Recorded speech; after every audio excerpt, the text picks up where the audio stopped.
What's up, Facebook? Joe Bernstein here, and I want to tell you a little bit about nitpicking, another bullshit that we deal with on a regular basis, both from ourselves, within ourselves, and from people around us in our world.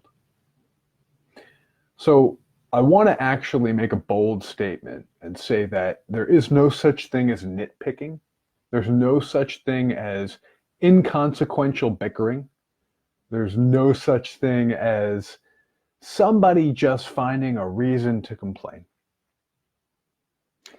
And my experience, my truth, is that every little detail that tends to bother us about something or someone, every little nitpick, every little complaint actually has extraordinary value.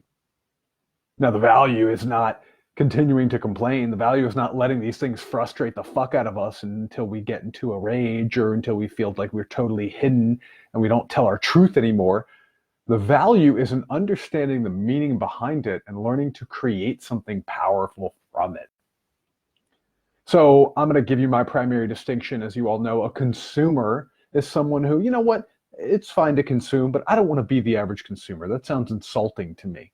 But a consumer complains and nitpicks, or they hide, they bite their tongue, they don't speak up, they hold their opinion back. A creator finds the meaning in every message and learns to communicate what's valuable to themselves and the people around them.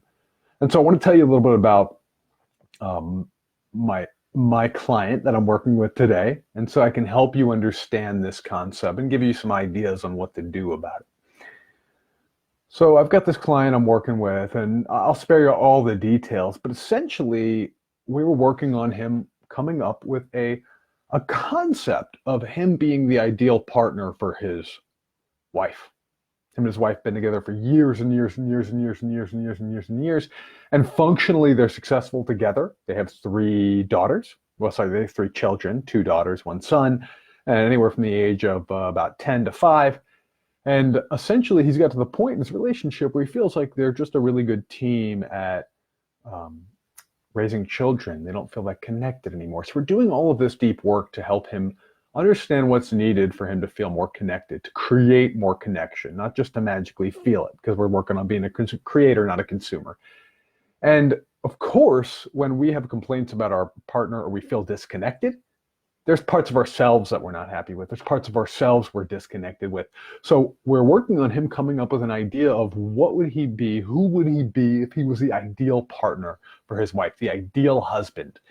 And this stemmed from trying to gain some deeper worthiness work, trying to get him to come up with a list of all the reasons why he's a great partner. He was struggling with it. So I said, okay, great. If you're having a hard time coming up with what's great about you as a partner, let's look at your ideals. Let's look at what you would want as an ideal partner. So essentially, he struggled with that too. And I finally said, here's the deal. Come up with a list of the qualities, characteristics, and traits of the kind of men that you want, or kind of women, either one, kind of partner that you'd want your daughters with in the future. That clicked for him.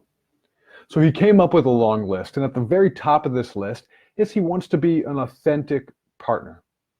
He wants to be honest. He wants to tell his truths. He doesn't want to be hiding or pretending or shape-shifting his personality for his partner. And then, of course, he said that's his biggest challenge, is he does hide. He does not speak his truth. He does not show all of himself to his wife. And of course, there's going to be disconnection. So I said, great, tell me about the things you're hiding, not the stuff that's going to blow up the relationship, not the stuff that's going to really create a very tense conversation or a big challenge, but tell me about the little everyday stuff, the kind of stuff maybe in her behavior that you don't speak up about, the kind of things that bother you on a regular basis that you stay quiet about, little preferences or the little, things that you don't like, but you lie and kind of say, yeah, I'm fine with that. Right? The things you accept and tolerate that actually, if you spoke up about, wouldn't be that big of a deal. So he keeps telling me he doesn't want to get nitpicky. He doesn't want to get nitpicky. And so I told him, look, let's get nitpicky. Come up with a list of the things that bother you, the things that you bite your tongue on, the things that you feel like you have to repress your frustration with when they come up. So he came up with a list. And of course, the things that he was calling nitpicky are actually kind of big deals. Now, it's not a big deal in the moment. And I'll give you an example. He gets frustrated because a lot of the time it seems like his wife runs late to everything. And he's looking at me going, Joe, we got big fish to fry. Her running late's not a big deal. But I told him, tell me more about that. And so essentially what it means is that he was raised with a value system that if you're not 15 minutes early, you're late. And if you're late, you're irresponsible. And if you're late, you'll cause problems. And if you're late, you're not a very good person. You're not on top of your shit. Right? So him in his value system, being timely is very important. But he feels like he can't get her to change her perspective on time. She's running late a lot of the time. And so then instead of communicating his values, he just bites his tongue and he just feels frustrated and he just lets resentment build. So this thing that he thinks could be nitpicky is not nitpicky at all. If he says to her all the time, hey, we're 3 minutes late, that's nitpicky. If he learns to speak up and say, timeliness is very important to me. It's part of responsibility. It's part of integrity. And in fact, when I want to be on time to something, but you don't take that seriously, or I perceive that you don't take it seriously, I get a lot of fear. I get a lot of frustration. I get a lot of anger with myself. And then I feel powerless because then I feel like I'm showing up to something late. And then I'm not a good person. I'm not on top of my game. So the whole point was, you're nitpicking, you're complaining, or your partner's nitpicking or complaining, or your employees nitpicking and complaining. It's not nitpicking and complaining. There's something deeper. If you have a deeper understanding of your values, if you have a deeper understanding of your emotions, and you learn how to take ownership of all of that rather than just projecting it onto everyone else's actions, behaviors, and values and beliefs, if you know the ideas, the concepts, the beliefs, the values that create your reality, that create meaning in your life, then you don't need to nitpick. You can actually come down to the roots of the challenge.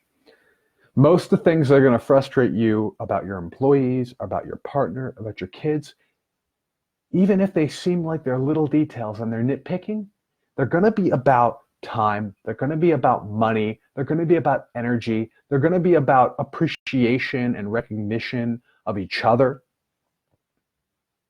They're going to actually touch on deep elements of our personality, of our psyche, of our desires, of our wants, of our values, of our emotions.